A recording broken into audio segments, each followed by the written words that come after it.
عجیب بات بتاؤں، کربلا سننے میں اور سمجھنے میں کتنا فرق ہو رہا ہے، بہت بڑا فرق ہو رہا ہے۔ کیا ضرورت پڑی تھی کربلا کی؟ کوئی ضرورت نہیں تھی کربلا کی۔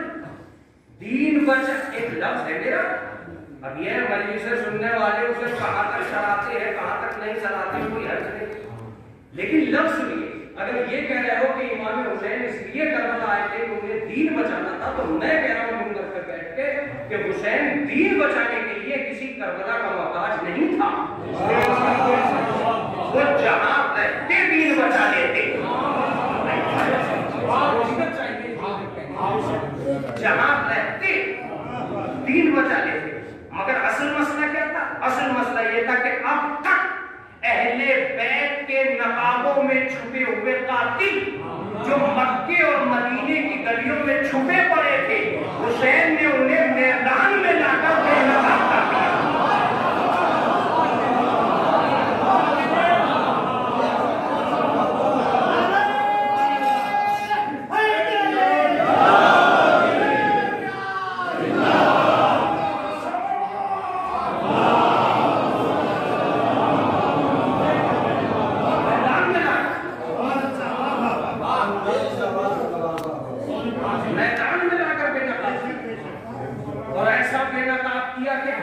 نقاب میں چھپنے کا سوال ہی نہیں تھا۔ میں اس مجلس کو اس لیے پڑھ رہا ہوں کہ میں جانتا ہوں کہ میں ان نسلی سامعین میں موجود ہوں جو باپ-دادا سے مجلس سنتے چلے آئے ہیں، باپ-دادا سے مجلس سنتے چلے آئے ہیں، یا تو ان کے درمیان پڑھ رہا ہوں، اس لیے میں یہ لفظ پڑھ کر آج محسوس کروں گا کہ واقعی یہ حقیقت ہے یا نہیں ہے۔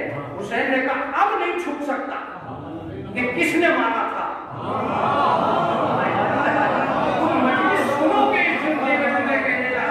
اب نہیں چھپے گا کہ گھر کس نے جلایا تھا، اب پتہ چلے گا کہ خیمہ کس نے جلایا تھا۔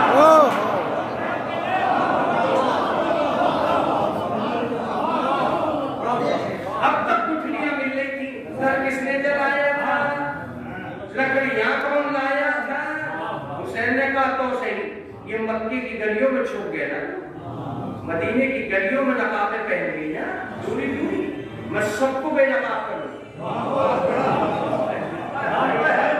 اگر واقعاً مجلس مجمع بیٹھا ہے اور میری آواز اس تک پہنچ رہی ہے تو میں یہ لفظ کہہ کر رہوں گا کہ جب امام حسین کو قتل کرنے کے لیے قاتل آیا تو مولا نے کہا ذرا اپنے چہرے سے کپڑا تو ہٹا۔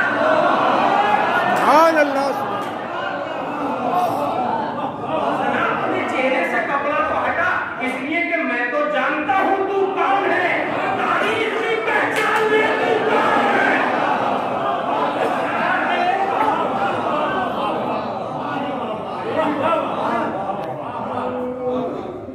مجھے تو ازل سے پتا ہے کہ تو کون ہے، تاریخ بھی پہچان لے کہ تو کون ہے۔ لہذا کربلا اس لیے بھی ہوئی تھی کہ مدینے اور مکے کی گلیوں میں منافقت کے چھپے ہوئے دشمن بے نقاب نہیں ہو پا رہے، اور یہ پورے کے پوری کربلا مدینے سے لے کر یہاں تک ایک ہی چیز سے بات کی جا رہی تھی کہ پورے لشکر میں کوئی منافق نہ رہ جائے۔ کیا جملہ ہے، کیا جملہ ہے۔ اب تک کے جتنے بھی، دیکھیے میں یہ نہیں کہہ سکتا کہ معصوم کا لشکر معصوم ہوتا ہے، میں یہ نہیں کہہ سکتا، اس لیے کہ ضروری نہیں ہے کہ معصوم کا لشکر معصوم ہو، مگر خدا کی قسم ایک معصوم جب اپنا لشکر بنانے پہ آمادہ ہوتا ہے تو امام حسین علیہ السلام نے ایک ایسا لشکر بنایا جس میں ایک بھی منافق نہیں تھا۔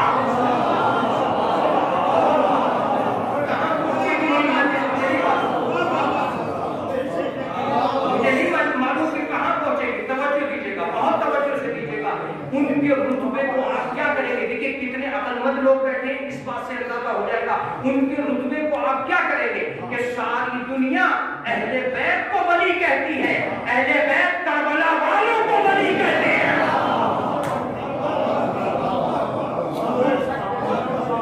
السلام علیکم یا اولیاء اللہ، اے اللہ کے ولیوں تم پہ میرا سلام۔ ایک سلام پڑھ دیں محمد علیہ۔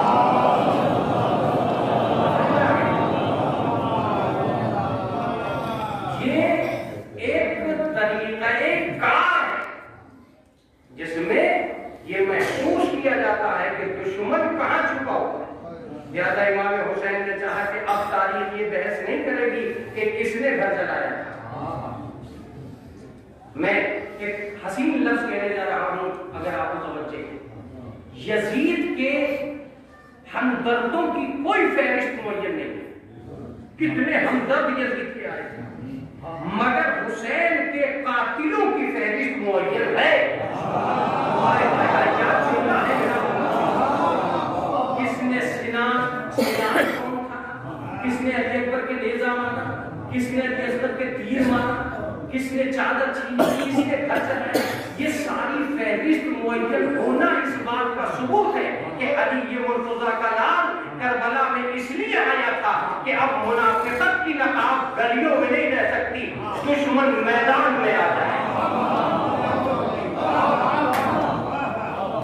ایک اور حسین بات کی طرف میری ذہن منعطف ہو گیا ہے، متوجہ ہو گیا ہے، اس لیے میں آپ کی خدمت عالیہ میں یہ بات بھی عرض کروں گا کہ اب تک کی انسانیت کی تاریخ نے 2 لشکر لکھے تھے،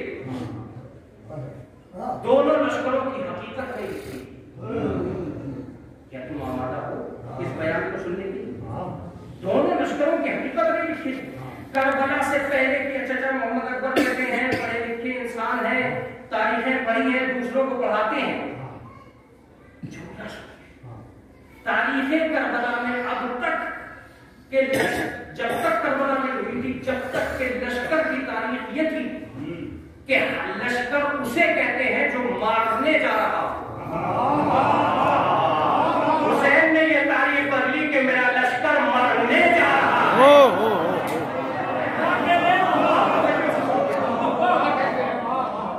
ہے.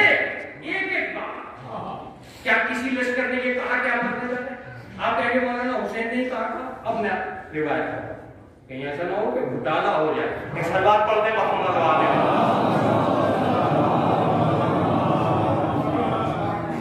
جب امام حسین چلے تو انہوں نے کہا نحنو نشیر المنایا، ہم موت کے مسافر ہیں.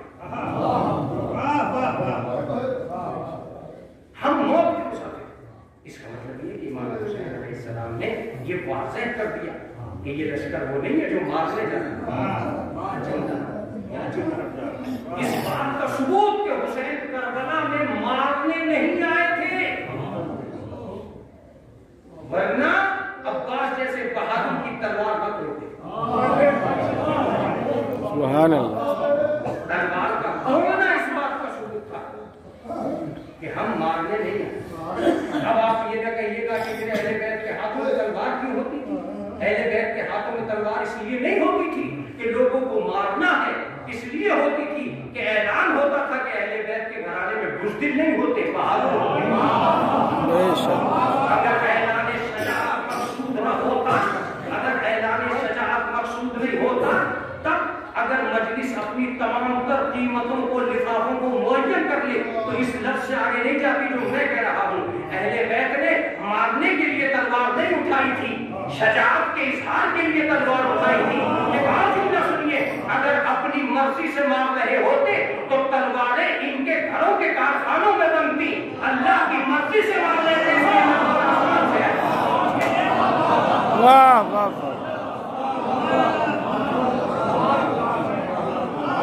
تلوار آسمان سے. اس کا مطلب علی نہیں کہہ رہے تھے ماروں گا، خدا کہہ رہا تھا مارو.